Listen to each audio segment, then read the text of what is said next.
담양미래학당 9월 강좌가 왜 에너지 기본소득인가에 대한 주제로 9월 18일 강상구 나주시 부시장의 강의로 담양미래학당 세미나실에서 한재금 회원의 사회로 진행되었습니다.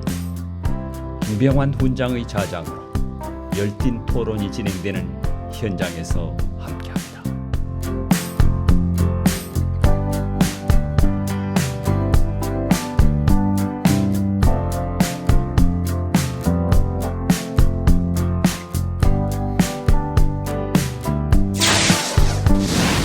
하나하나의 작은 기록들이 영상 자료로 남아서 켜켜이 쌓여가기 때문에 미흡한 부분들은 다음에 조금씩 개선해 나갈 수 있도록 하겠습니다.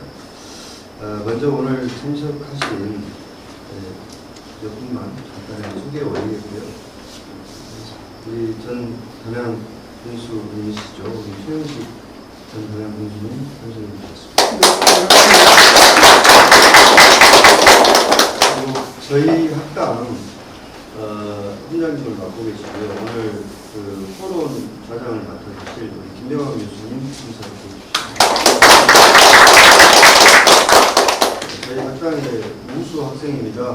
한국정원문화 네트워크 전남의 우리 배정수 회장님 참석해 주십니다. 그 조직원들을 다음 전전들 정응이 프로 우리 정원문화 네트워크 부가님 그다음에 우리 센터장님 소개 안 해보세요. 그다음에 우리 이규현 전라남 도의회 반갑습니다. 그다음에 이제 마을 우리 대표로 직접 말씀하시죠. 우리 허구관광농원 지금 이사로 계십니다. 저 우리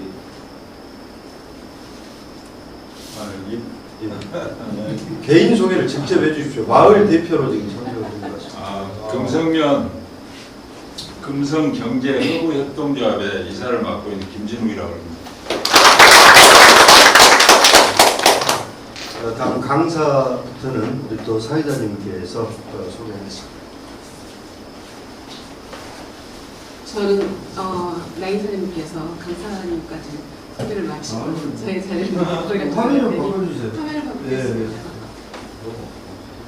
네, 우리 오늘 제3회 전기 학당 공동마당에서 정말로 기억에 남는 훌륭한 강의를 해주신 강사님은 현재 이렇게 나주시 부시장님 되십니다. 강상구 부시장님 인사 드리겠습니다. 우리가 이제 사실은 재정이 많이 열악하다 보니까 지자체가 중앙정부 재원에 의존할 수밖에 없잖아요. 그래서 그런 부분들에 좀 정말 중요한 부분을 생각하고 있습니다. 앞으로도 우리가 이제 지자체가 재정이 열악하기 때문에 자체 재원이 많이 없잖아요. 뭐 다른 데 같이 뭐 공장이 많다거나 그런 거 없기 때문에 의존 재원에 의존하다 보니까 중앙정부 재원에 많이 의존하고 그런 것 같습니다. 오늘 이제 주제는 에너지 기본소득에 관한 것인데요. 오늘도 사실은 2박 3일 동안 나주에서 글로벌 에너지 포럼을 하고 왔어요. 그래서 외국의 노벨상 받은 분들 모시고 2박 3일 동안 토론하느라고 이제 물론 찐이 빠졌지만 고향에 오니까 다시 힘이 납니다. 다시 여러분과 함께 이런 주제를 가지고 할 수 있게 돼서 영광이고 초청해 주신 우리 나홍도 이사장님께 감사하고 또 와주신 최영식 군수님 또 이규현 도의원님 너무 감사하고 박영수 회장님께도 너무 감사드립니다. 제가 이 도의 에너지국장 3년 하면서 굉장히 힘들었어요. 왜 힘들었냐? 이제 과거 정부는 사실은 재생에너지에 진심이 아니었잖아요. 인수위원회 제가 이제 근무했었는데 그때 당시에 대통령 인수위에 근무했는데 진심이 아니고 이제 국정과제에 반영은 하긴 했는데 실질적으로 진전이 없더라고요. 없어가지고 어떻게 하면 이걸 해야 될까? 왜냐하면 우리가 이제 탄소 국경 조정제도라고 있잖아요. 그래서 이제 우리가 수출을 하려면 모든 제품에 그 탄소 발생하는 이력을 제출하게 돼 있어요. 앞으로는 이제 잠시 그러나 그게 이제 좀 주춤하죠. 그 이유는 아시죠? 트럼프 대통령 집권에서 이제 다시 화석연료를 이제 사랑하는 분이기 때문에 셰일가스라든가 또 그런 것들을 사랑하는 분이기 때문에 잠시 멈춤은 있지만, 근데 인류의 그 어떤 숙명이고 이념이고 목표가 탄소 중립입니다. 왜냐하면 그 유럽의 고등학교 학생들이 있잖아요. 그 소원이 딱 두 가지가 있어요. 뭘까요? 하나는 그 세계 평화예요. 세계 평화. 그다음에 두 번째는 기후 변화 대응. 그 학생들은 그 환경 운동이나 그런 운동, 평화 운동에 있어서 시위하고 그러면 아예 학교에서 장려하고 그런 문화예요. 그래서 이념으로 아예 되어 있습니다. 그럼 우리가 그분들에게 앞으로 수출을 하려면 이제 그런 것을 지켜가야 되겠죠. 그게 이제 탄소 국경 조정 제도인데, 그래서 이제 전주기 탄소를 이제 측정하는 거예요. 전주기라 하면 이제 우리 이거 물건을 만들 때 그 광산에서 캐낼 때 있잖아요.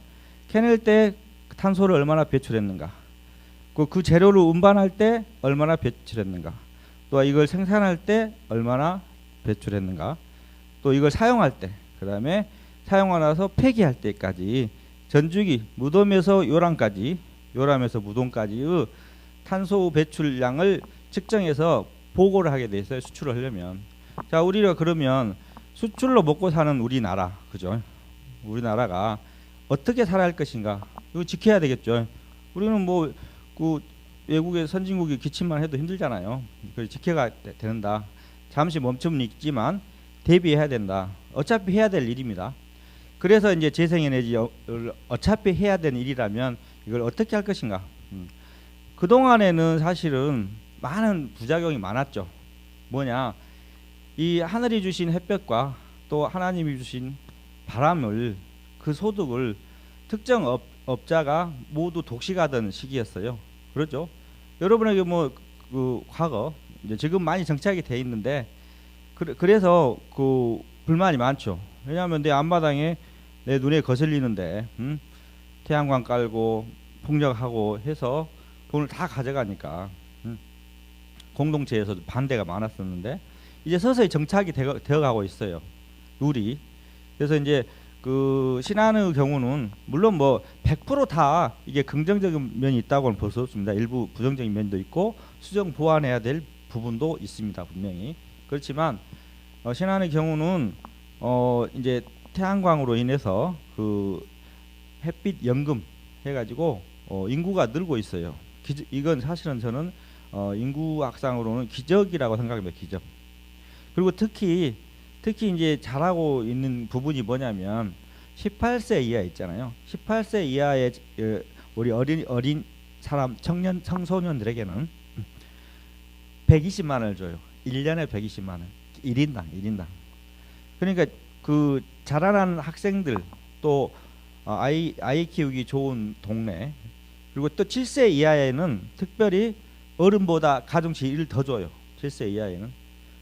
그런 모습들이 참 좋다고 생각합니다. 그래서 저도 우리 이제 제가 이제 새로 부임했는데 거기서도 이런 걸 그대로 실현하고 하기 위해서 조례도 개정하고, 제가 도에 이제 에너지 산업국장 3년 했는데 3년이라는 세월은 굉장히 길어요. 그 도에서는. 왜냐하면 국장이 이제 우리 도원님 계시지만 1년 하면은 딴 데로 가고 바꾸고 그러는데 유일하게 3년을 붙잡혀 있었습니다. 그동안 그래서 공부를 많이 했죠. 덕분에 있는 동안에 물론 힘들고 했는데 그러한 룰들을 좀 자세히 살펴보고 연구하는 시간들을 많이 가졌습니다. 그래서 그것들을 또 실현하기 위해서 좀 22개 시장 군수님들 개별적으로 다 만났어요. 만나가지고 풍력은 이렇고 태양광은 이렇고 긍정적인 면이 이렇고 우리가 뭐이든지 지푸라기 잡는 심정으로라도 지역 소멸을 위해서 해야 하지 않을까. 자, 우리나라 인구 문제가, 지역 소멸의 문제가 굉장히 심각하죠. 심각해요. 얼마나 심각하냐? 우리 인구가 지금 5천만이다 하면 포항시 인구가 50만인데 1년에 50만 명이 감소를 하게 됩니다. 그러면 100년 뒤에는 어떻게 될까요? 산술적으로만 하면 100년 뒤에는 당군한 할아버지 한 분만 살아 계십니다. 이거는 이제 그 정도로 심각한 거예요. 우리가 뭐든지 해야 된다. 지푸라기 잡는 심정으로 해야 된다. 그러면 어떻게 할 것이냐? 이런 햇빛연금과 바람연금이라도 하자. 그 재생에너지가 저는 산업의 쌀이라고 생각하는데요. 과거에 우리가 70년대에 쌀이 우리의 사실은 생명 아니었습니까? 밥 먹고 사는 게 중요했죠, 그죠? 그때 시절에는 우리 전남이 정말 그 전국에서 인구가 10%를 차지해요, 10%. 지금은 3%를 차지해요, 3%. 지금은 쌀이 중요한 시대가 아니죠, 그죠?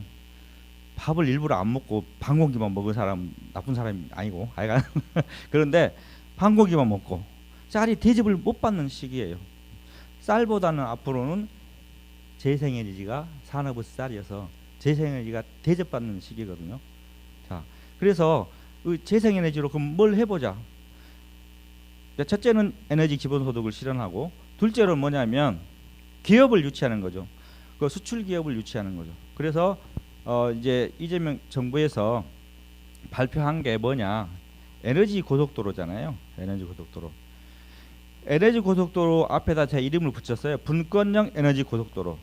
그게 뭐냐면 차세대 전략망 혁신기지라고 그 재생에너지가 많은 곳에 산단을 조성하고 나머지 남은 전력만 서울로 보내는 게 진정한 에너지 고속도로라는 거죠. 그게 분권형 에너지 고속도로예요. 과거는 지금 계속 전기만 만든 쪽쪽 전부 서울로 올라가는 거죠. 사람도 올라가고 자본도 올라가고 전기까지 올라가면은 지방은 뭐가 남습니까? 안 남겠죠.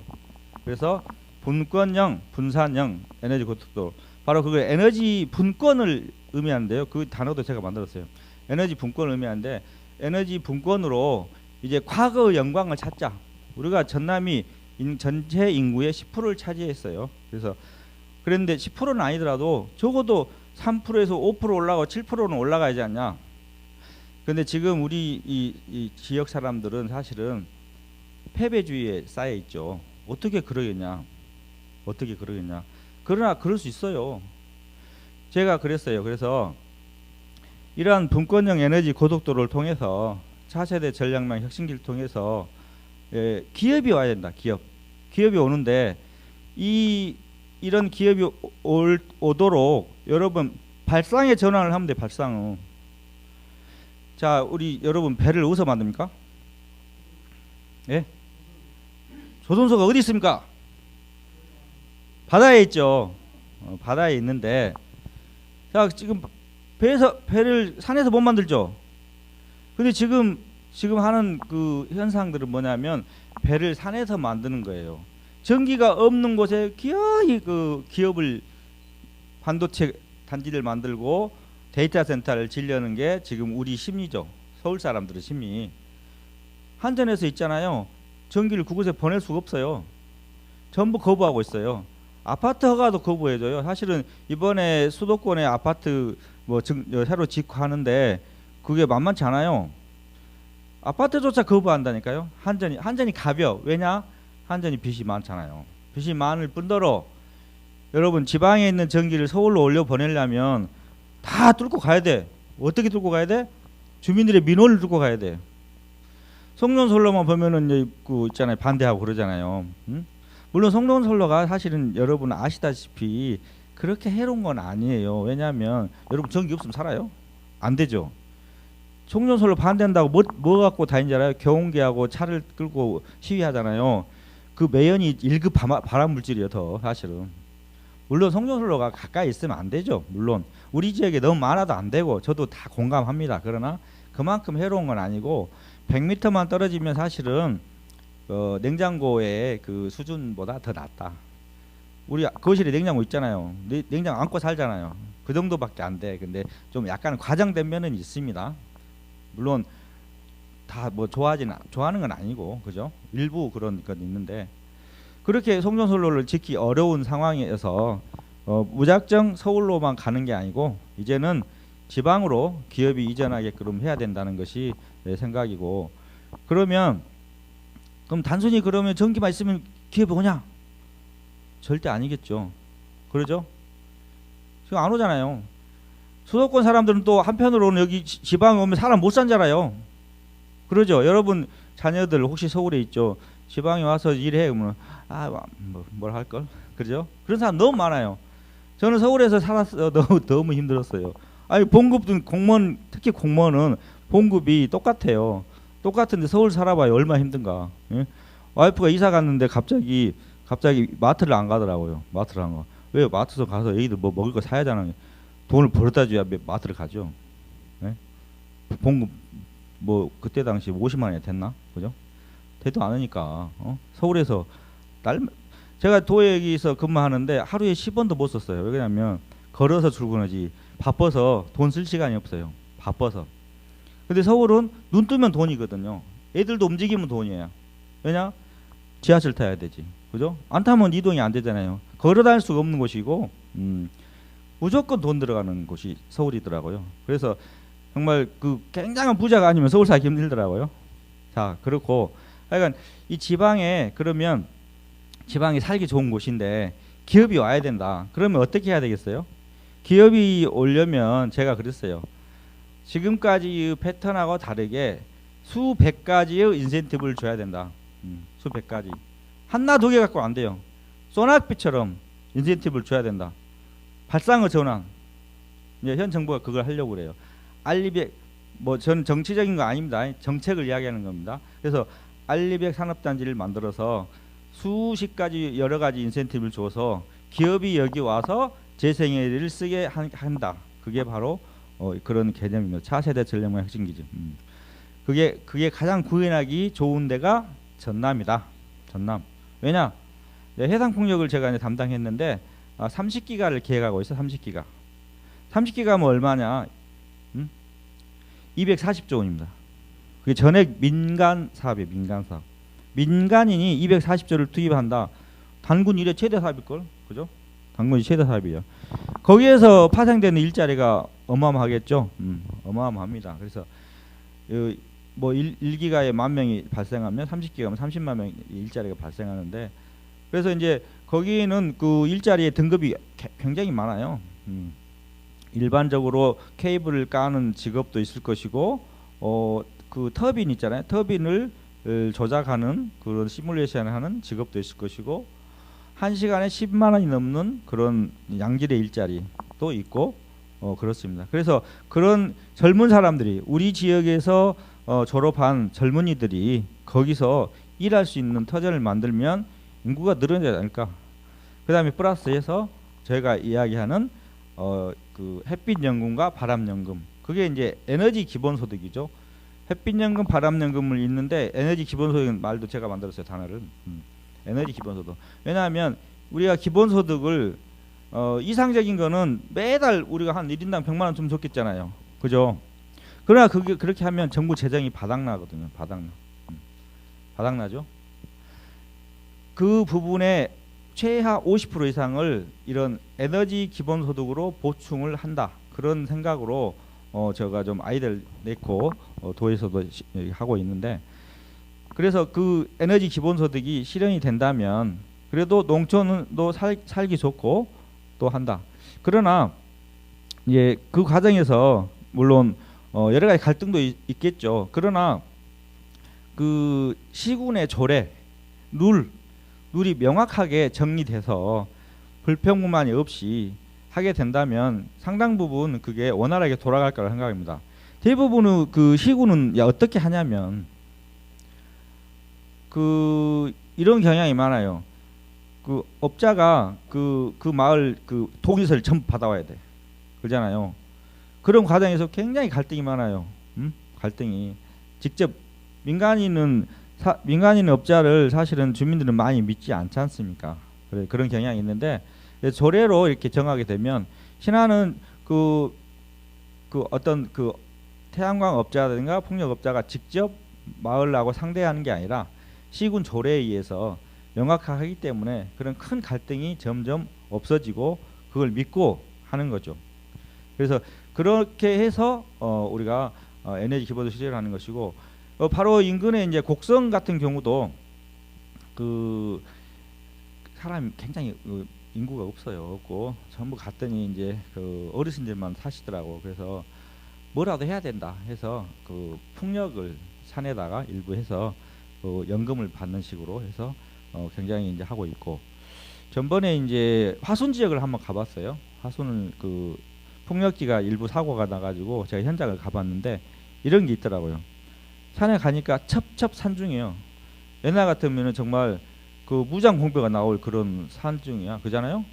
6.25 때 같으면 차가 가도 못 와요. 근데 그 풍력 그 발전기로 인해서 그 도로를 전부 매입을 하고 도로 포장까지 다 끝나고 꼭대기까지 쫙 있어. 가니까 꼭 혹시 대관령 같더라고, 대관령. 그래서 그 산불도 많이 나잖아요. 산불도 많이 나는데 이 차가 진입해가지고 산불 예방도 될 수 있겠다 그런 생각도 들고, 뭐 그분들은 첩첩산중이라서 아마 평당 뭐 100원도 누가 안 사갈 걸, 그죠? 꼭대기잖아요. 근데 이제 그분들은 많은 보상도 받고 또 또 땅도 활용도 하고 그런 것 긍정적인 면도 있었습니다. 물론 다른 측면으로 보시는 분도 있겠죠. 환경적 측면에서. 자, 환경도 이제 생각을 해야 되지만 또 환경과 개발 또 우리가 편리함 그런 것도 일부 좀 균형을 가져야 된다고 생각합니다. 예, 출산율 자세히 한번 보면은 지금 우리나라 출산율 0.72예요. 0.72. 일론 머스크가 좀 말을 많이 하죠. 한국은 가장 빠른 속도로 인구가 붕괴된다. 그다음에 그 세계 3대 투자자거든 지금으로서 이대로면 30년 안에 한국이 영원히 지구상에 사라질 거. 이제 너무 과장된 거죠. 과장된 건데 이렇게 외국인들이 우리나라에 관심이 많아요. OECD에서 출산율 제일 낮으니까 자살률은 제일 높고, 그죠? 안 좋은 것만 높고 그런 것 같아, 그죠? 그래서 이제 근데 이제 시사점이 하나 있어요. 우리 부산 전구는 출산율이 0.3이야, 3. 또 관악구는 0.33이고 서울에. 그러면 영광은 1.65예요. 5배나 출산율 차이가 납니다. 그게 왜 그럴까요? 함양도 꽤 출산율이 높을 거야. 살기 어려워. 서울 대도시 살기 어려워요. 응? 지역이 살기 좋다는 거죠. 복지가 더 많아요. 저도 행정을 하지만 복지가 정말 군단위 기초자치센터가 많다. 그죠? 서울시에서 일일이 여러분들에게 뭐 이를테면 누가 안부인사 드리잖아요. 안 하잖아요. 모르지. 하도 많으니까 1000만 명이 되는데. 지자체는 우리 군수님 다 아시죠? 국민들 다 아시잖아요. 그런 거예요. 다르다는 거죠. 그래서 살기 좋고 또 물가도 싸고 사실은 그렇습니다. 더 행복하고 행복 지수는 높겠죠. 전 세계에서 행복 지수가 제일 높은 나라가 부탄이죠. 그러나 소득은 낮죠. 거기하고 단순히 비교하는 건 아닌데 하여간 지방이 살기 좋은 것만은 분명하고 그걸 어떻게 하면 극복을 해야 된다 이거죠. 우리나라 아름다운 금수강산이 이렇게 안 이쁘게 됐잖아요. 인구공학적으로 그려봤어요. 소멸위험지구는 뭐 한 79개, 늘어났네 벌써 118개가 되죠. 소멸위험지구. 그래서 이제 저도 이제 여러 차례 이야기했는데 아이디어가 있는데 이 소멸위험지구를 중심으로 차등 지원을 해야 된다. 차등 지원. 그래서 이번에 그 재난 뭐 지원금 우리 민생지원금 줬잖아요. 민생지원금도 소멸지역, 뭐 군지역 차등 줬잖아요. 15만 원, 18만 원 뭐 해서 줬잖아요. 차등 줘야 된다. 저는 정부에서 앞으로 무엇을 집행할 때는 디테일하게 줘야 된다고 생각해요. 디테일하게. 전국 똑같이 주면은 아무 효과가 없어요. 과감하게 뭐 예를 들자면 차등 지원을 하면 그 핀셋으로 효과가 좀 극대화된다고 생각을 합니다. 그래서 공무원들이 좀 공부를 해야 되는데 열심히, 그죠? 대한민국 인구가 말씀드린 것처럼 전에는 10%가 넘었는데 이제는 3%에 불과하다. 함양군도 사실 70년도에는 11만이었어요. 지금은 4만 5천이고. 그렇죠? 앞으로 과거 영광을 다시 찾아야죠. 찾을 수 있습니다. 이 지리적 여건이 이렇게 좋은데. 그죠? 조도면을 제가 가봤어요. 2번 갔는데 70년대에 19,000명이었는데 8분 1로 줄어서 2,700명. 그래도 면 정도는 크죠. 이게 조도면에 섬이 한 100개가 넘어요. 조도 엄청 군도인데 진도에. 그때 당시에는 17,000명이었어요. 고등학교까지 있어요. 목포에 시에 가면 과거에는 조도 향후가 있었고 진도 향후는 없었답니다. 그 정도로 조도가 새가 셌어요. 그랬는데 이렇게 됐다는 거. 심각하죠. 앞으로 이제 그 AI 혁명의 시대입니다. 과거에 우리 여러분들 그 휴대폰으로 지금 모든 휴대폰의 혁명이 있었잖아요. 그죠? 휴대폰 혁명. 근데 앞으로 이걸 넘어서 AI 혁명. 모든 것을 챗 GPT로 해가지고 자료를 만들고 생성하고 저도 이제 뭐 레포트 쓸라 했더니 뭐 쭉 하잖아요. 그러면 파워포인트로 그려 그러면 딱 그려주고 있잖아요. 그림으로 그려 하고 있잖아요.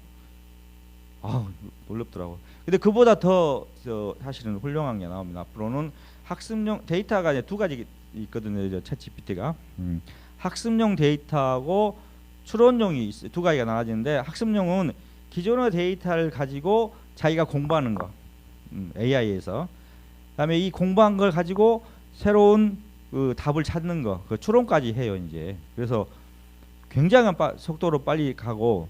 자, 근데 그게 뭐가 문제이냐? 이걸로 인해서 사람의 일자리가 많이 줄어드는 거죠. 거의 50% 이상의 일자리가 다 줄어들어요. 자, 그러면 이 지금 기존에 있는 일자리가 줄어들면 어떤 사태가 벌어지냐? 자리가 없어지면 소득을 보존해야 되는 거잖아요. 그래서 기본소득이라는 주제가 나온 거예요. 기본소득으로 그분들을 지탱하게 해줘야 되는데 그 모든 것을 재정으로 하기 불가능하기 때문에 얘네들이 기본소득을 이야기하는데 그렇게 됩니다. 또 하나는 이 이슈는 뭐냐면 그 이 AI 관련 데이터 센터는 있잖아요. 일반 우리가 컴퓨터 그 네이버나 구글 검색하는 그런 컴퓨터 칩보다 전기를 30배를 더 먹어요. 이놈이. 나쁜 놈이죠. 그러니까 전기를 생산하지 못하면 우리나라는 다시 신석기 때로 가게 돼 있어요. 네? 그래서 전기 주권론입니다. 이것도 제가 주장해서 교과서에 꼭 실을 겁니다. 전기 주권인데 전기를 생산하지 못하면 영원히 그럼 우리 어떻게 할까요? 그러면 한전의 개통을 못 하니까 전기도 생산 못 하고 영원히 있으면은 기업도 못 오고 안 되잖아요. 전기 주권론이에요. 그래서 전기 생산해야 된다 그런 거죠. 그래서 하느니 경고가 있고. 그래서 방금 말씀드린 바대로 전 세계 2051년이면 전기가 2배가 필요하고, 그죠? 우리나라는 1.7배가 늘어나고 그런 거죠. 기하급수적으로 늘어나는 거예요. 알리백은 아까 말씀드렸고 전력 소요가 30배가 늘어납니다. 이 트럼프가 이제 제가 올해 2월에 이제 미국에 갔는데 협약 때문에 갔는데 투자를 해라 했는데 이게 사실 이루어지기가 힘듭니다. 미국도 전력 개통이 너무 힘들어요. 너무 힘들어. 전력 개통이 그냥 가장 중요하다는 거죠. 아, 우리나라에서 지금 그 미국하고 이제 협상을 하는데 기업을 뭐 투자해라 있잖아요. 그게 원활하게 되려면 무조건 전력 개통인데 거기도 사정이 여의치 않답니다. 그런 말씀을 드리고요.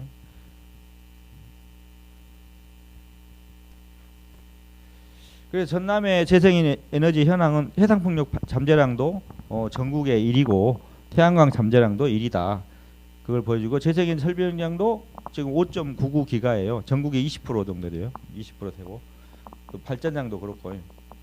이제 이걸 해상풍력 지도를 제가 그렸는데 이 재생에너지가 저는 나라를 지키는 이순신 장군이다. 그렇게 생각을 해요. 이 점점이 명랑해전을 승리로 이끈 이순신 장군의 12척의 배다. 재생에너지로 우리나라를 다시 지키겠습니다. 박수 한번 쳐주십시오. 그리고 또 하나는 이제 그 신안에 이 집저가 단지라고 이 선로를 원래는 이제 이 아저씨들이 이분들이 직접 구축해야 되는데 집저가 단지라는 개념을 도입하면 이제 한전에서 미리 져주고 나중에 이 선로 비용을 받아가는 구조예요. 그러면 일하기 쉬워지겠잖아요. 그래서 전국 최대의 집저가 단지 3.2기가 이게 한 꽤 되죠. 그러니까 24조 원 정도 되겠죠. 그거를 집저가 단지 승인을 받았습니다. 우리 경관 위원님이신 이기원 위원님은 내용을 잘 아시고 계시는데 이거 승인 받아가지고 이제 해상풍력을 본 궤도에 올려서 이제 앞으로 기자재 산업도 유치하고 일자리도 창출하고 에너지 기본소득, 알리백 수혜기업을 유치하는데 지금 박차를 가하고 있습니다. 태양광도 물론 전국 1위고 그렇습니다. 그래서 이제 데이터 센터를 유치하는 게 그 이유죠. 데이터 센터를. 데이터 센터를 말씀드렸죠. AI 혁명 시대에 데이터 센터가 없으면은 안 되죠. 그리고 그 데이터 센터를 움직이려면 전기가 필요하고 이렇게 맞물려 있는 겁니다. 그래서 이제 제가 이제 도에 있을 때 그 외국에서 날마다 쫓아와요. 보자고. 뭐 옛날에 저 보자고 했겠습니까 누가? 그죠?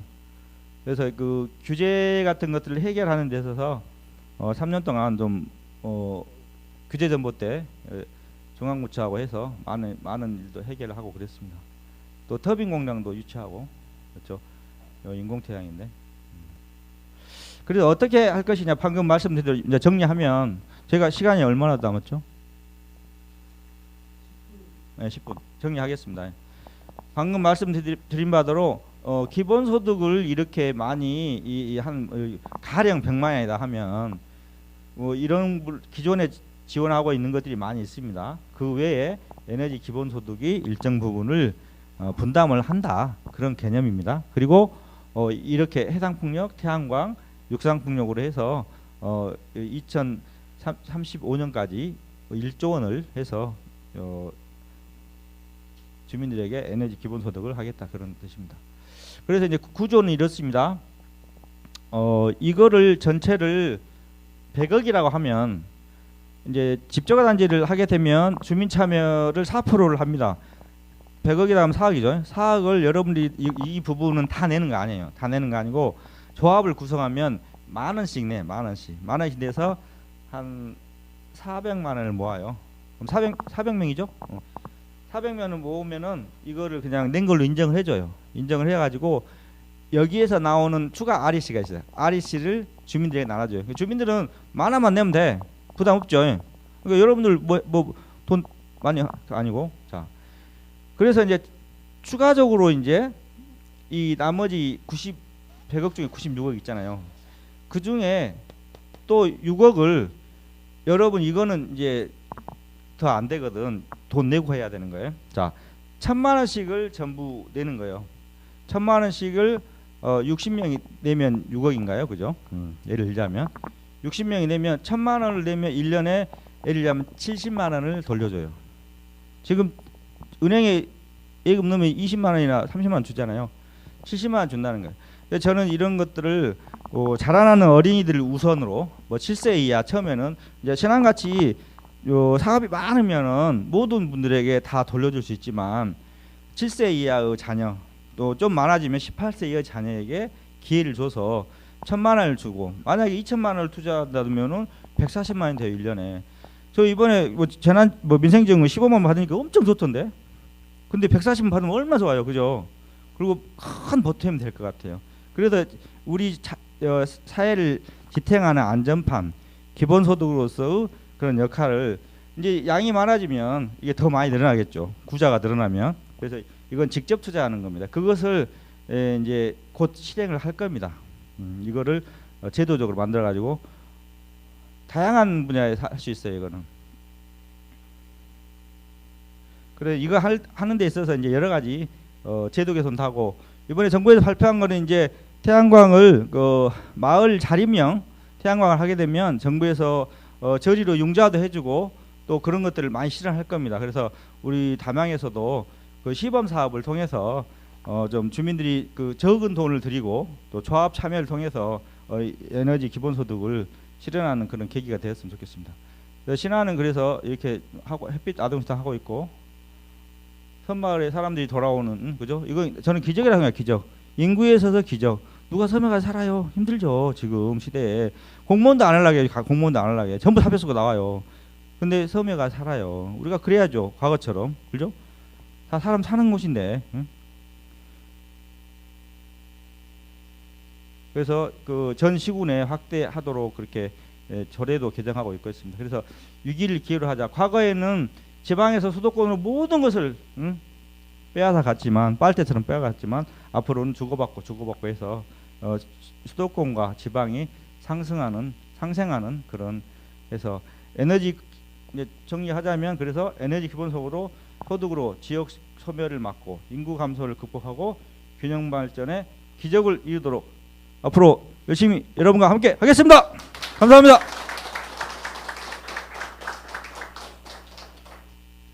자, 이상 마치고요. 혹시 질문 있으면 주십시오. 사회자가 해야죠.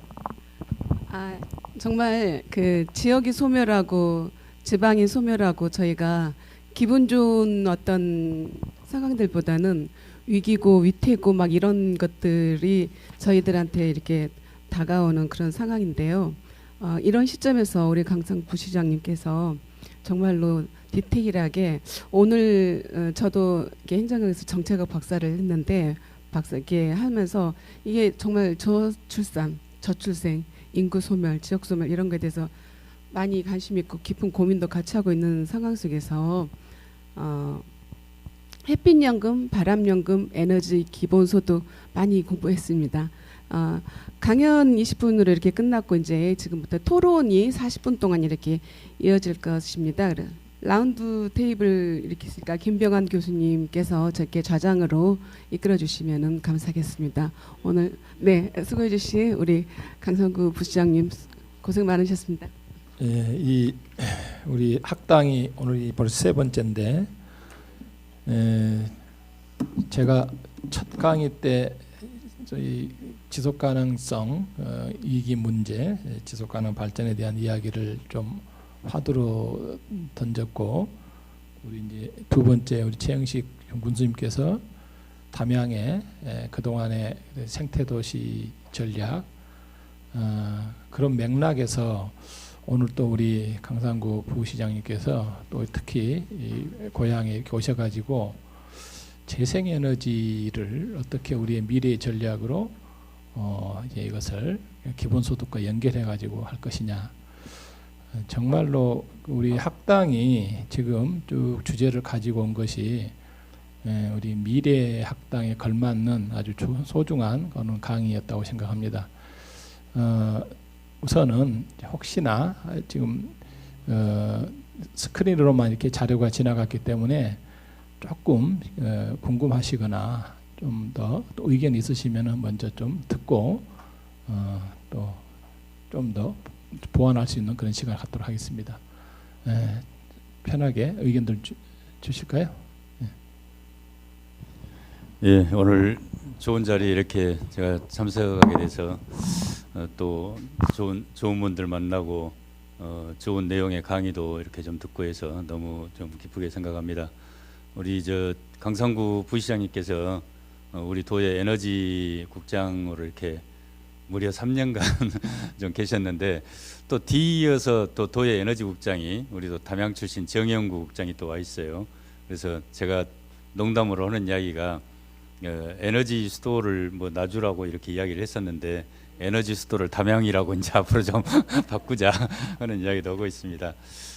어쨌든 지금 이제 대통령께서도 신재생 에너지를 굉장히 중요하게 이렇게 말씀하고 계시고 사실 또 에너지를 이렇게 근간으로 한 햇빛연금, 바람연금 그런 모델들도 신안이나 영광이나 뭐 이런 쪽에서 이미 좀 되고 있고 그러는데요.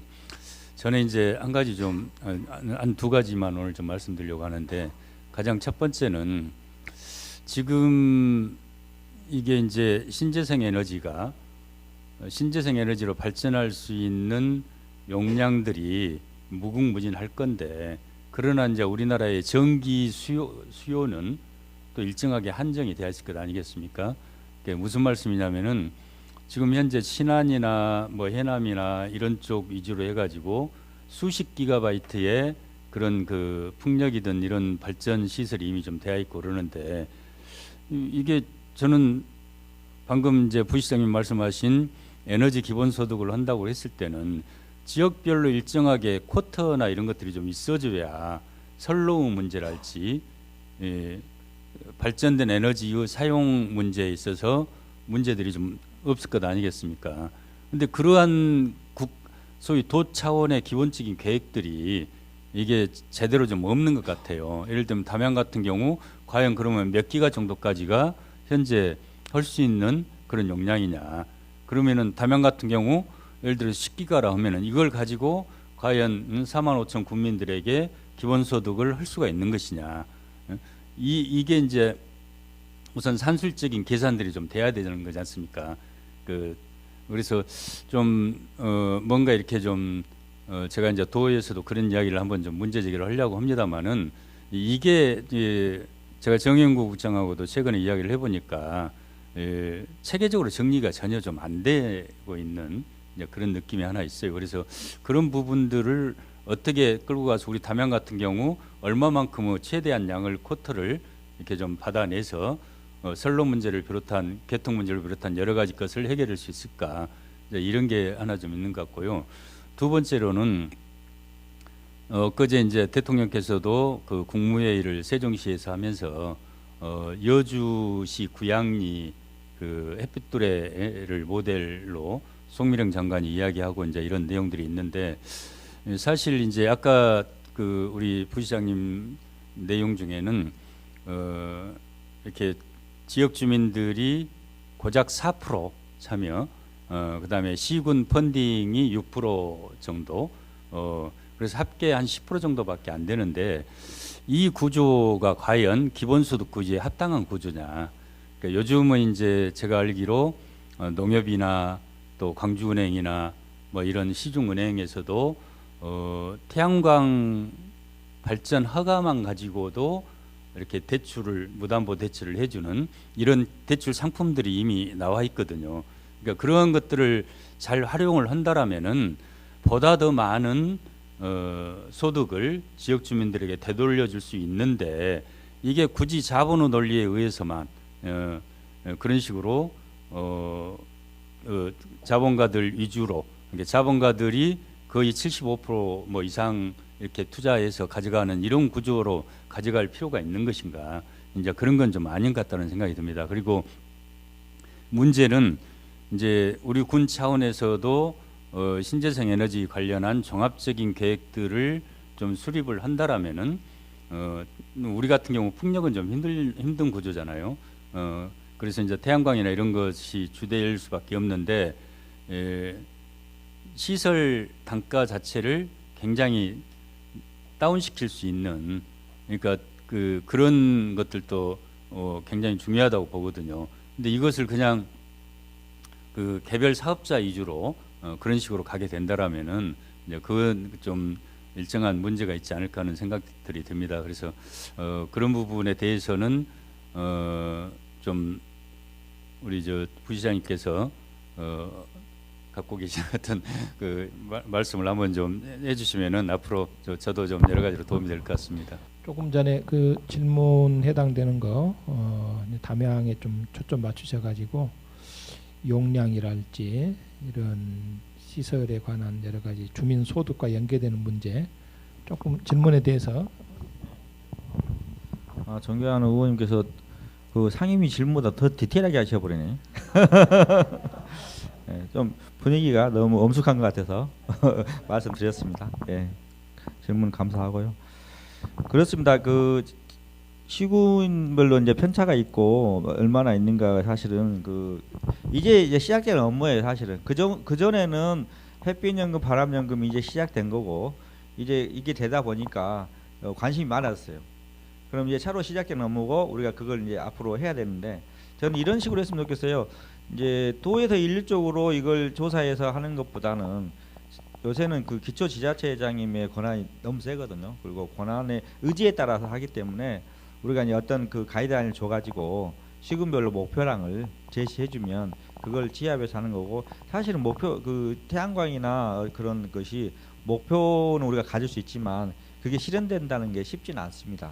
왜냐하면 여러 가지 복합적인 문제 있거든요. 개발행위라든가 또 허가 부분이 있고 주민들과 협의 있고 또 송전 선로 문제가 있고 해서 목표를 어느 정도 정해서 이제 제가 이제 럼썸으로 35년까지 23기가를 해가지고 사실 그 발전화가 받은 거예요. 그거는 발전화가 받은 거이기 때문에 35년까지 23기가 해가지고 1조 원의 에너지 소득을 한다는 그런 계획을 잡았는데 시군별로 그 정도는 어느 정도 나와 있습니다. 근데 그 이후의 목표, 31년 이후의 목표까지는 아직 없는데 그런 것도 원하시고 있는데 시군별로 목표를 정해서 그걸 해서 좀 하는 거 좋을 것 같습니다. 좋은 말씀이고요. 또 여주시 부양리 햇빛둘에 하셔서 있는데 이제 우리가 10%라 하면 적은 게 아니고 이제 사실 이렇습니다. 주민들이 직접 돈을 전부 걷어서 직접 투자하면 100% 할 수 있어요. 그러나 우리는 돈을 가급적 안 들이고 지분을 참여하는 것을 목표로 하기 때문에 10%를 목표로 하는 것이지 사실은 태양광 하는 게 쉬운 게 아니에요. 얼마나 어렵냐. 이게 10년을 기다려요. 10년. 어떤 것은 10년 기다리면 여러분들 10년 기다리겠어요? 그런 건 우리가 투자 안 하고 이제 확실한 거, 곧 개통이 나올 거. 이제 정부에서도 사실은 에너지 살인마을 하면은 먼저 선로 접속하게 권한을 주겠다. 그런 것들 해야지 주민들이 10년 뒤에 나오는데 나 그거 알려니 죽겠다 그렇게 이제 하시겠죠. 그래서 좋은 것만 일부 지분을 사실은 양보받아서 우리가 하는 것이고 직접 이제 지자체가 있잖아요. 직접 투자해서 100% 하면은 주민에게 당연히 많이 갈 수 있습니다. 그리고 그 과정에서 일점 지자체에서 도가 같으면 개발공사가 50% 투자하고 나머지 주민들이 50% 투자하면 100%입니다. 그래서 그걸 주민에 환원하는 구조는 될 수 있습니다. 그러나 이걸 또 되기 어려운 구조를 10년 되는 것들을 너무 과도하게 투자하는 건 안 맞기 때문에 10%로 했고 물론 이제 좀 더 사회적 합의가 필요하죠. 더 많이 할 수도 있겠죠. 그렇게 좀 말씀드리겠습니다. 예, 고맙습니다. 또 혹시 의견이나 질문 있으시면 계속. 우리 강상구 부시장님이 기획예산처에 계실 때 왕발입니다. 왕발. 그리고 22개 시군에서 올라오신 모든 분들의 안내를 다 통째로 맡아서 또 우리 강상구 부시장이 비웃살이 좋아요. 예. 정말 아주 일을 한번 물면 꼭 해내요. 이렇게 존경하는 우리 강상구 부시장님 강의 많이 들었고요. 이제 저는 이 햇빛 또 바람연금 그 취지는 굉장히 아주 동의를 합니다만은 이 신재생의 에너지 정책에 있어서 우리가 가야 할 길은 분명해요. 그런데 굉장히 좀 우려를 저는 좀 많이 하는 입장에서 몇 가지 얘기를 좀 드리고자 합니다. 그래서 국가의 모든 정책은 절대 정책 설계가 잘 돼야 한다. 우리가 긍정도 있으면은 또 그에 대한 부정도 있기 때문에 반작용을 어떻게 해소할 건가. 그래서 정책은 굉장히 절제돼야 한다. 이런 말씀을 좀 드리고 싶어요. 우리가 초기에 태양광 신재생에너지 사업들이 광풍이 일었습니다. 광풍. 앞으로 이재명 정부 남은 5년 동안에 이 신재생에너지 또 다른 광풍이 이 과거에보다 더 센 전국적인 아마 강풍이 불 거다. 이 말씀은 뭐냐면은 난개발이 굉장히 우려됩니다. 제가 최근에 이 호남특위에다가 몇 가지 안을 내기 위해서 정책을 집중적으로 좀 연구를 하고 있는데요. 이 에너지 분야도 그 분야의 한 축입니다. 그래서 좀 절제된 게 됐으면 좋겠다. 특히 이제 우리 전라남도가 갖고 있는 가장 큰 장점 중에 하나가 자연적인 이 부존 자원이거든요. 이 경관 굉장히 자원인데 요새 도지사 후보분들도 모두가 뭐 특별하게 연구를 안 하고 안이 없다가 보니까 이 햇볕 연금, 에너지 연금, 특히 이제 영농형 태양광을 많이 줘서 연금을 많이 주겠다. 근데 아까 얘기했더라도 물론 도움은 되지만은 획기적으로 이 연금 때문에 4%의 그것 때문에 청년들이 돌아오고 그러지는 그렇게 생각하면 큰 착오입니다.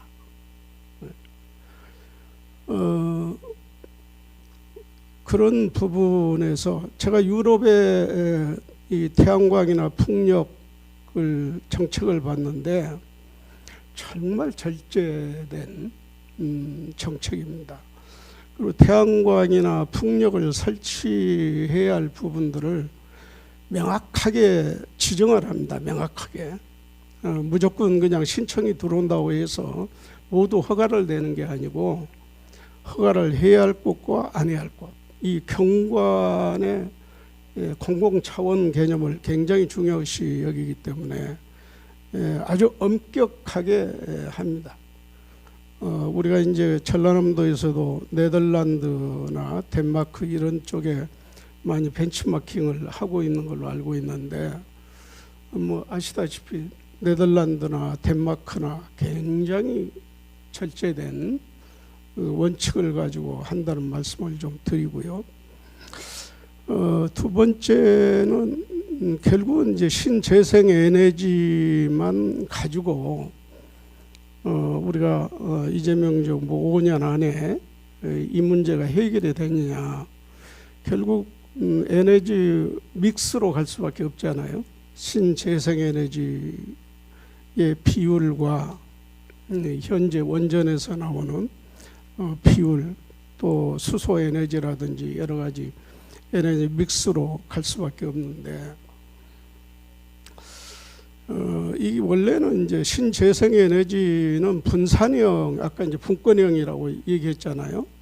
원래는 이제 분산형이 원칙인데 지금 전라남도의 아르백 단지가 만들어지기도 전에, 완성되기 전에 결국은 에너지 고속도로가 먼저 완성될 겁니다. 아마 정부 쪽에서는 그렇게 하려고 할 거예요.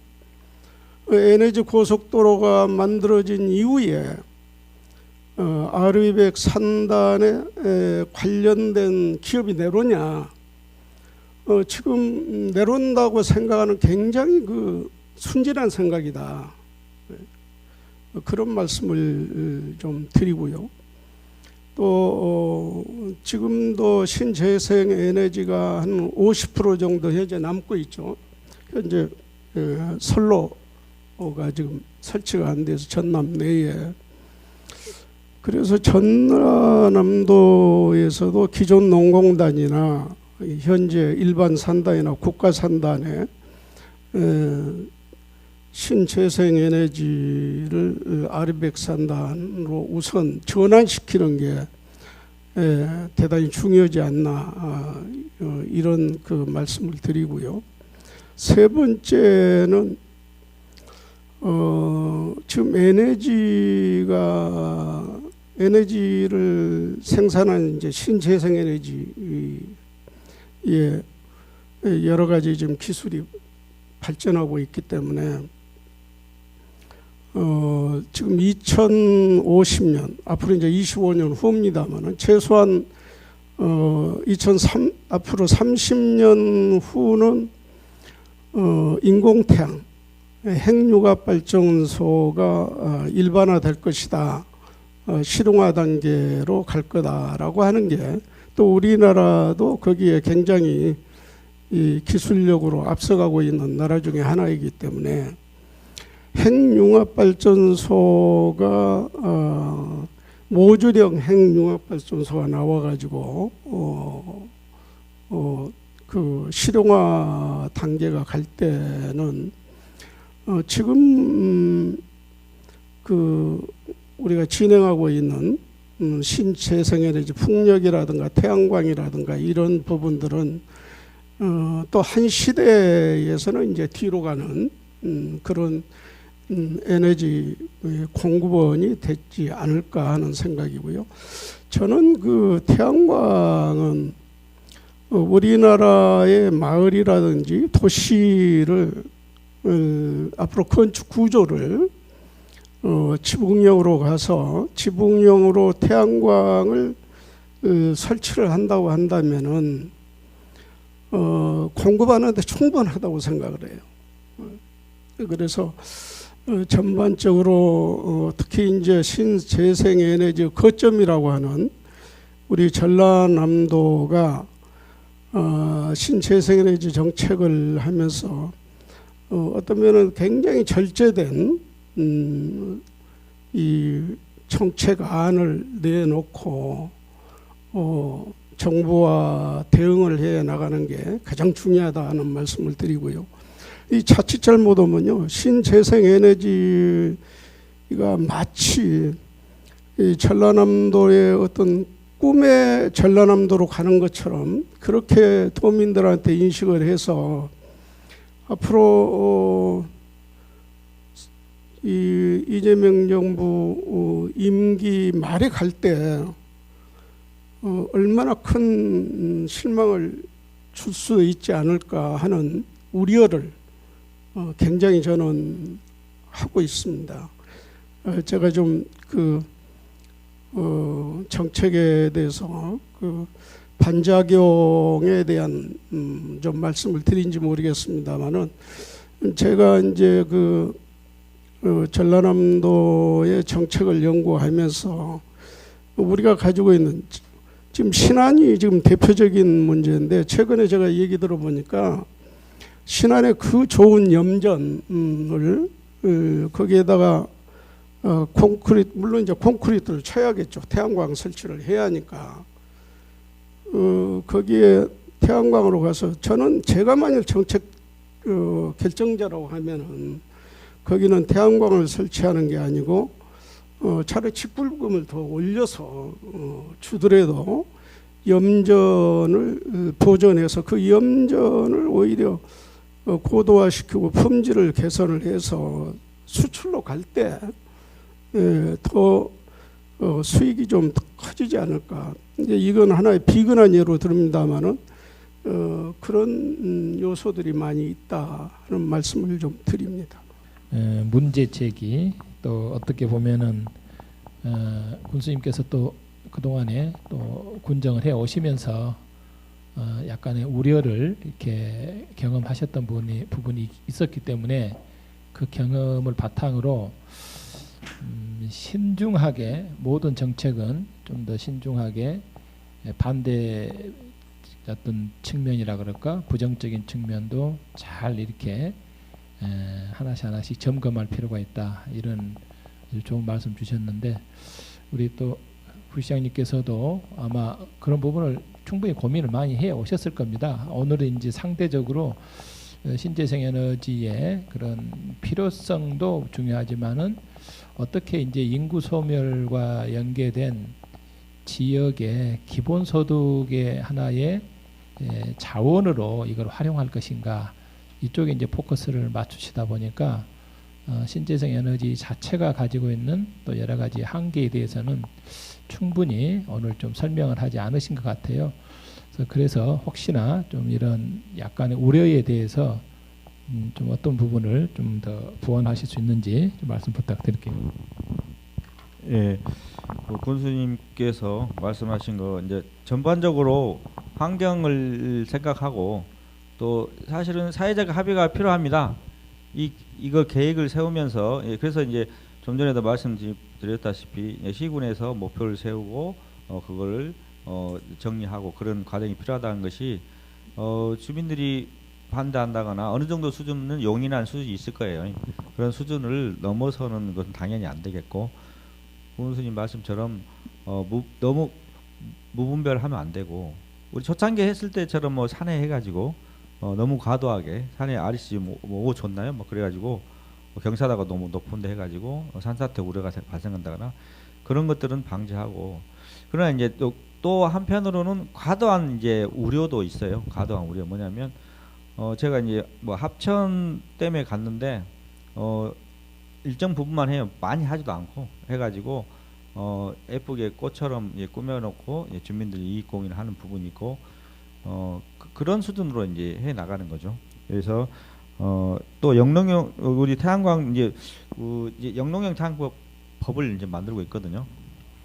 예를 들면 진흥구역에 사실은 우리가 좀 모든 진흥구역에 다 한다는 게 아니라 일정 지구 지역을 할 거예요. 농림부에서 할당을 해줄 거예요. 지역을 예를 들면 법이 통과되게 되면 그래서 진흥구역에는 농사를 지면서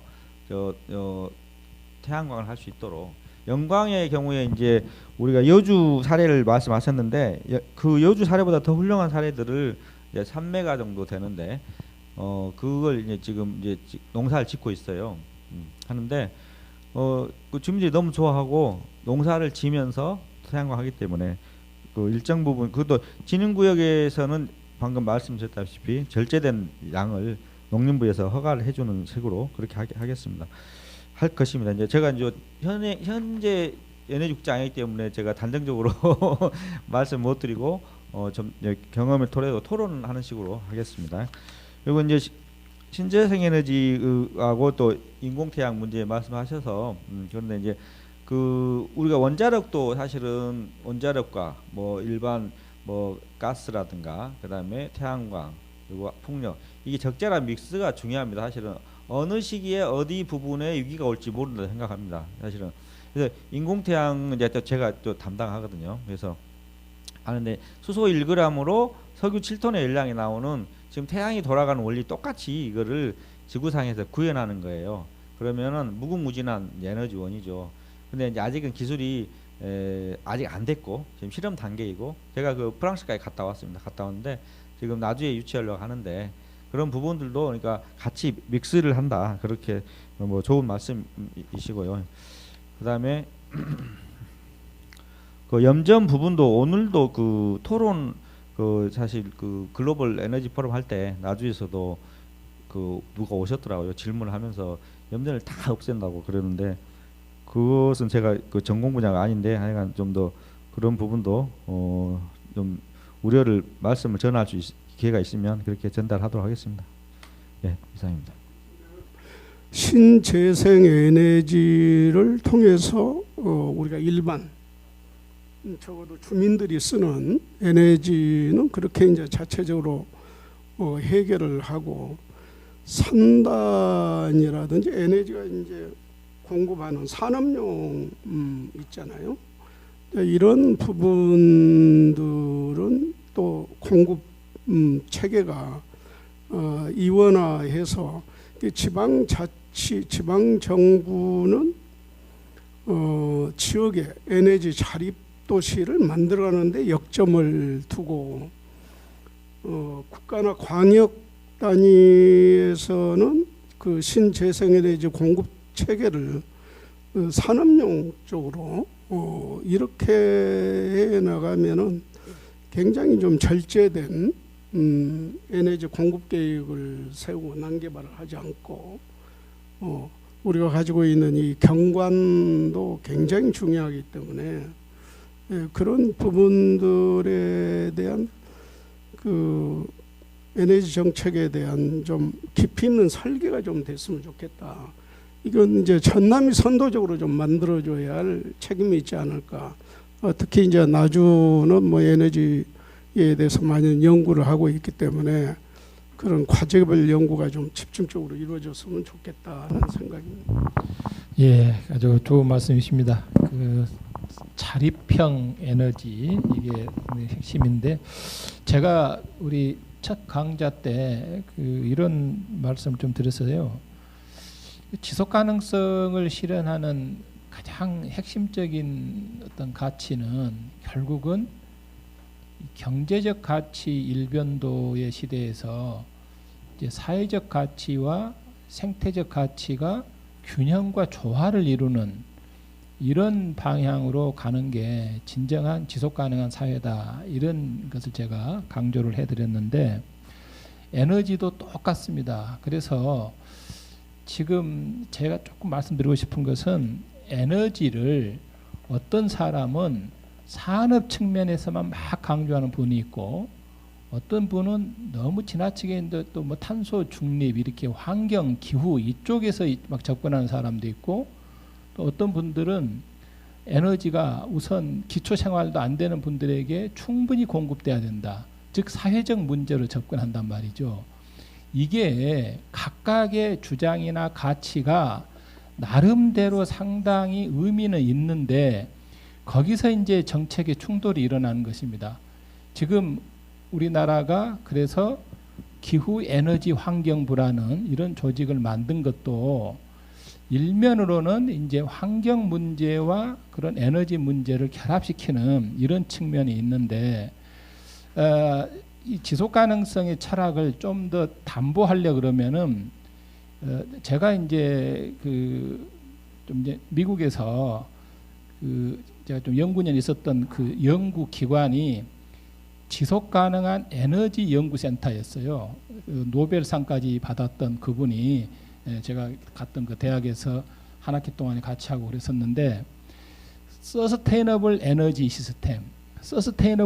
시스템은 굉장히 복잡하고 다원적이고, 그게 어느 한쪽 측면으로 해결될 수 있는 게 아니다.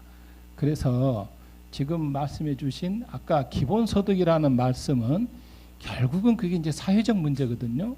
저소득층의 문제이고 지역의 어떤 소멸 문제이고, 그러니까 기본소득에 초점 맞추다 보면은 이제 또 아까 산업용은 그럼 어떻게 할 거냐, 이런 부분하고 또 별개의 문제가 되는 것이고, 또 환경 측면은 아까 이제 군수님 말씀대로 자칫하면 이제 또 이게 난개발 쪽으로 가는 것이고, 소중한 경관 자원이나 문화유산, 우리 이제 염전도 하나의 문화유산이잖아요. 어떻게 보면은 우리 한국에 이런 것들을 순식간에 또 훼손해 버리는 이런 이제 소위 말하면은 우리가 이것을 트릴레마 상황이다 그럽니다. 보통 이제 딜레마다 그러지 않습니까? 딜레마는 양자택일의 문제인데, 세 가지의 택일의 문제를 트릴레마다 그래요. 트릴레마, 트라이라는 뜻에서 트릴레마 문제는 가장 고차원적인 문제입니다. 이 고차원적인 문제를 말씀대로 지나친 광풍에 의해서 또 한쪽으로 쏠려버리거나 어느 한쪽을 조금 예면해 버리거나, 이런 것은 굉장히 위험할 수 있다. 그래서 오늘 제가 우리 담양 미래학당에서 지금 이런 논의의 구조는요, 우리 지금 부시장님에서 굉장히 좀 깊이 있는 강의 때문에 이게 가능한 건데, 이게 담양의 미래도 똑같습니다. 지금 담양의 에너지 문제를 단순히 뭐 재생에너지를 얼마나 공급해서 주민들이 얼마나 혜택을 보느냐, 이런 문제를 떠나서 담양의 미래의 100년, 미래의 담양의 지속 가능성에 어떤 에너지 구조로 전환하는 게 가장 담양다운 에너지 구조이냐, 이것은 저는 분명히 신안이나 영광이나 해남하고는 또 다르다고 보는 것입니다. 그러니까 전라남도 입장에서는 그냥 큰 틀에서 전라남도 몇 기가 이렇게 말할 수 있지만은, 군의 입장에서 보면은 군의 특수성, 군의 여러 가지의 문화적 또는 자연적 또 사회적 그런 공감대와 어떤 자산을 어떻게 활용할 거냐, 이런 것이 맞물려 있기 때문에 우리 이제 앞으로도 혹시나 우리 이제 부시장님께서 더 큰 일을 하시려면은 그런 쪽에도 아주 이제 조심스러운 접근이 같이 필요하지 않을까, 제가 좀 조심스럽게 토론 과정에서 말씀드려봤습니다. 혹시 또 우리 선생님 의견 말씀 주시죠. 예. 저는 담양 무정에서 태양광 발전소 사업을 하고 있는 김승철입니다. 우리 최 교수님 계실 때 제가 했었고요. 제가 나름대로 지금 생각하고 있는 것은, 태양광의 경우에는 해가 떴을 때만 발전이 되고 이렇게 흐린 날이나 밤에는 안 되잖아요. 그런데 일본 도쿄 전력이 폭발 사고가 나온 후에 일본이 신재생 에너지를 급속히 늘렸잖아요. 그런데 지금 우리나라의 산에 세워진 그런 100m, 150m 그런 큰 풍력 발전기들이 아니고 소형, 그러니까 한 6m 정도 올라가서 지금 우리가 쉽게 말하면 에어컨 실외기가 이렇게 한 6m 높이로 있는데 한 3단 정도 이렇게 해가지고 선풍기 돌아가는 형태로 그 돌아가는 것들이 모아져서 발전을 하면 그게 이제 지금 상당히 소득도 좋고 그런 걸 알고 있습니다. 그래서 저도 지금 그쪽에 관심을 가지고 일본은 이미 상당한 기술이 발전돼 있는데 우리나라는 그거는 없고 소형 풍력 발전기라 그러면은 대형 풍력 발전기가 만약에 뭐 100m, 150m면 뭐 30m, 50m 정도 낮은 거 지금 이런 것들 위주로 하다 보니까 생산성도 맞지 않고 기술력도 떨어지고 그렇게 알고 있거든요. 그래서 지금 그 소형 풍력 발전기들이 그 드럼통 형태의 이렇게 한 6m짜리들 밭에다 이렇게 일정한 간격으로 쭉 깔아놓으면 적은 바람으로도 그게 발전이 많이 된다고 알고 있습니다. 그래서 그쪽에 우리 국장님 지금 하시는 동안에 알고 계신 그 정보를 우리 담양에 이렇게 주시면 미리 좀 마음속에 준비도 할 수 있도록 했으면 좋겠습니다. 소형 풍력의 경우는 제가 이제 그 좀 알아봤어요. 그 작은 프로펠러가 큰 프로펠러가 도는 횟수에 비해서 100배 돈다고 생각하면 그 이제 베어링이 살아남지 못하더라고요. 이론적으로는 가능한데 이제 일본에서 그런 기술을 개발했다면 일단 베어링이 없는 터빈을 생산하면 가능하겠죠. 그리고 그런 가운데서도 마모가 있을 수 있고 그래서 지속 가능하겠냐는 지금 그래서 이제 그 우리 도청 앞에 남학에 이제 사실 소형 풍력이 많이 있었어요. 지금 다 안 돌아가고 있어요. 다 멈춰 있어요. 그래서 그런 기술이 발전했는가를 보고 저희들도 판단을 해야 되겠죠. 물론 또 이제 그게 있습니다. 사실은 거기 부분에 있어서 그 보조금 REC를 엄청 주고 이제 잘 돌아간다 하더라도 효율이 낮거든요. 사실은 큰 게 효율이 있지 해당 풍력도 막 15메가 올라가는 이유가 효율 때문에 그런 거죠. 그래서 이 BC가 나와야 되니까. 근데 작은 것일수록 아마 그 옛날에 과거에 산지 태양광처럼 REC를 5를 준다 당연히 되겠죠. 그런 보조금이 있는지 그런 걸 조사해보고 좀 나중에 한번 말씀드리도록 하겠습니다. 고맙습니다. 아이고, 뭐 점점 이제 깊이 있게 기술적인 문제까지 들어가고 있습니다. 예, 또 혹시 의견 있으신가요? 오늘 아주 예. 언제쯤이나 이렇게 해지 예류 예상되는지 하나 하고 아까 전임 군수님께서 그 SMR 소형 원자로 말씀을 하셨는데 앞으로 10년 후, 20년 후 그런 것도 이제 상당히 효과는 저는 기대도 되고 있고요. 이제 그에 반해서 지금 아까 지역 소멸, 우리 산업 위기 그리고 인구 소멸 이런 거에 비해서는 오늘 또 강의해 준 것 중에서 앞으로 우리 담양의 기농기촌하는 산천마을에 그거는 상당히 눈에 보이는 효과가 좀 있을 것 같은 느낌이 들어서 그런 것을 앞으로 조금 더 구체한다 그러면 20년 후는 잘 모르지만 10년 후까지는 우리 담양도 청년이 찾아오고 일자리 창출되고 고령화 시대에서 좀 걸맞는 것 같아요. 이 다음에 이제 그에 대한 아까 정책적인 전임 군수님 말만 따라 정말 틈틈이 보완을 해서 우리 주민들이 참여해서 하게 된다면 좀 좋아지리라 믿어 의심치 됩니다. 담양은 어느 것이 좀 장점이 있는데 혹시 풍력인지 태양광인지 잠깐 말해주면 고맙겠습니다. 일본 개통포화지구 지정해 가지고 31년까지 개통포화를 했는데 이제 그래서 이제 신정도 들어서서 여러 가지 노력을 하고 있어요. 이제 사실 제가 개통포화 지정해 가지고 엄청나게 산업부를 이제 많이 그 질타를 했죠. 시골 공무원이 질타하기 쉽지 않아요. 근데 왜냐하면 그동안 정부는 무슨 노력을 했냐? 그 기업을 지방에 이전하는 노력을 했으면 기업에 지방에서 전기를 쓸 수 있으면 개통포화 지제가 안 되는데 아무런 노력 안 하고 그 책임을 전부 주민에게 전가했다는 거죠. 그게 뭐냐면은 정책이 주객이 전도됐다. 그렇게 해서 좀 산업부하고 좀 그렇게 했는데 그래서 이제 그거 이제 이 정부 들어서 그걸 반성하고 이렇게 하는 거죠. 뭐냐? 우선 이제 그 영원히 되지 않을 곳이 있어요. 발전회가 받았는데 그걸 허수 사업자라고 합니다.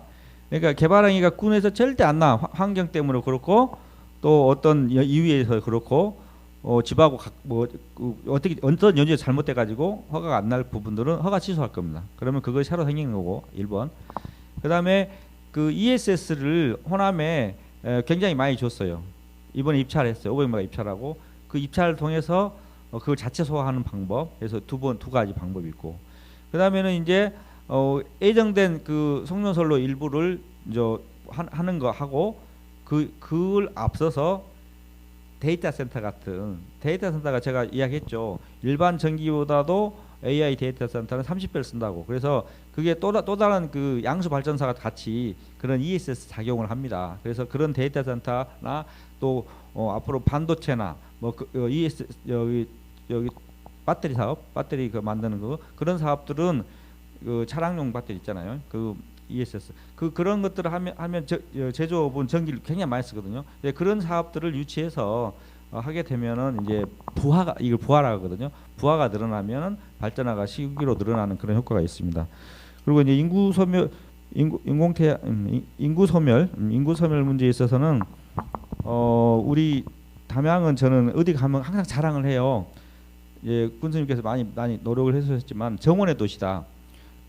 군 전체가 정원이라고 저는 자랑을 합니다. 그래서 이런 부분을 물론 육성하고 앞으로도 계속 발전하고 해서 앞으로 더 그 쾌적하고 살기 좋은 도시를 하는 것 플러스 소득을 창출해야죠. 귀농귀촌 하면은 뭐 말씀드렸다시피 그분들이 자체적으로 뭐 스마트팜을 한다든가 뭘 한다든가 일자리를 주면서 해야 지속 가능한 귀농귀촌이지 그렇지 않으면은 일주일도 못 사고 가요. 예, 그런 소득을 창출하는 그런 그리고 어떤 그 개념도 있습니다. 어떤 개념이냐면 어떤 그 귀농 마을을 만들면 100세대를 만든다 그러면 그 면접을 봐요. 면접 봐가지고 이분은 수도를 고치는 분, 이분은 재능기부를 통해서 어린이를 가르치는 기능, 또 이분은 뭐 마을 일을 보고 이분은 뭐 창호하는. 그래서 각자가 할 수 있는 일을 갖고 들어오게 하는 구조를 만들면 그건 이상적인 거고요. 이를테면 할 수 있는 잡을 줄 수 있는 그런 그 귀농귀촌 마을이면 좋을 것 같습니다. 네, 이상입니다. 우리 담양 같은 경우는 풍력을 하더라도 한 2군데뿐이 없습니다.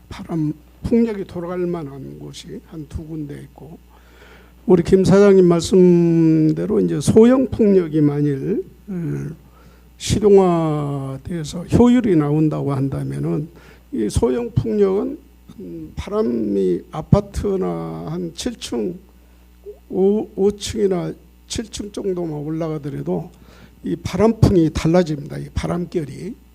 그렇기 때문에 그런 경우나 이제 또 산골짜기 같은 경우를 활용을 해서 이제 소형 풍력은 활용할 수 있지 모르겠습니다만은 대형 풍력은 담양은 한 2군데뿐이 없다 현실적으로. 그리고 이제 나머지가 이제 영농형 태양광을 가지고 이제 한다면 이제 그거 하겠는데 이건 굉장히 좀 절제돼야 한다. 이게 경관 문제도 있고 여러 가지 문제가 있기 때문에 그래서 이제 담양 같은 경우는 오히려 주택에 경관 일본 같은 데나 이 독일이나 덴마크 같은 경우 다 잘하잖아요. 주택에 아까 자립형 그 에너지 신재생 에너지 공급을 하는 이런 부분은 담양은 좀 가능하죠. 그러나 이제 이걸 산업용으로 생산을 해서 그걸 팔아가지고 농민들에게 어떤 수익을 가져온다 하는 것은 상당히 절제된 연구가 좀 필요하다. 예. 아이고 오늘 시간이 우리가 원래 이제 예정 시간이 8시 반 정도로 이렇게 되고 있는데 혹시나 그래도 오늘 꼭 한 말씀 또 드리고 싶은 분이 계시면은 제가 뭐 1분 정도 기회를 드릴 텐데 혹시 있으신가요? 특별히 따로 이렇게 말씀을 안 하셔서 제가 네. 잠깐 예. 한 가지 말씀드리고 싶은 게 제가 등잔 밑 져도 가지고 예, 말씀해 주십시오. 예. 네, 이제 아무리 어떤 게 좋다, 어떤 정책이 좋다, 어떤 환경이 좋다 다 해도 기본적으로 지역이 소멸되지 않아야 되고 국가가 소멸되지 않고 국민이 있고 지역 주민이 있어야지 그 정책도 어떤 것도 다 이렇게 이루어진다고 이렇게 하는 게 기본적인 요소입니다. 그래서 저는 다른 건 다 놔두고요. 에너지 기본 소득하고 연계를 해서 나주시에서 시행하고 있는 저출산 대응 정책이 있으신지 아니면 어떤 계획이 있으시다면은 그런 것들은 어떤 것인지 그게 좀 궁금해서 여쭙고 싶습니다. 예, 마지막 질문으로 이 나주시 연계해 가지고 한번 좀 말씀해 주십시오. 제가 7월 1일 나와가지고 이제 그 정책을 새로 입안을 하고 있어요. 왜냐하면 그동안 그 주민들이 반대가 많아가지고 댐이 있잖아요. 댐에 있는 그 저수지 수면을 하려고 그랬는데 많은 반대가 있어서 지금 설득 작업을 하고 있고 주민들 의견을 수렴 중이고 있고요. 그다음에 이제 사실은 과거에 거기 영산포까지 바닷물이 들어왔나 봐요. 그래서 염해농지가 있어요. 염해농지는 진흥구역이다 할지라도 여건이 좋지 않기 때문에 태양광을 할 수 있는 여건이 있어서 그 부분 태양광을 하고 있고 그걸 통해서 이제 제가 이제 도에서도 에너지 기본소득 설계하고 조례 같은 것도 이제 많이 검토를 해서 나주에도 이제 그런 부분들을 실현하려고 지금 시의회하고 협의 중에 있습니다. 그리고 이제 그 외에 이제 이제 나주는 이제 에너지 수도를 표방하고 있는데 에너지 산업 이를테면 그 차세대 전력망 혁신 기지를 구축에 있어서 이제 전력망이 이제 그 사람의 혈관이라 하면 전력망에 있는 어떤 심장의 역할을 저희들이 하려고 열심히 준비하고 있습니다. 인공태양도 준비하고 있고요. 예. 그렇게 보고 드리겠습니다. 30분은 조금 지났습니다만은 오늘 아주 좋은 그런 에너지 또 기본소득과 관련된 이런 것을 연계해 가지고 강의해 주신 우리 강상구 부시장님 감사드리고 또 우리 정식 군수님 또 우리 이기현 의원님 이렇게 바쁘신 시간에 같이 함께 또 모두가 같이 주셔서 고맙습니다. 오늘 일정은 여기까지 다 마무리하는 것으로 하고요. 뭐 기념 촬영 있어요?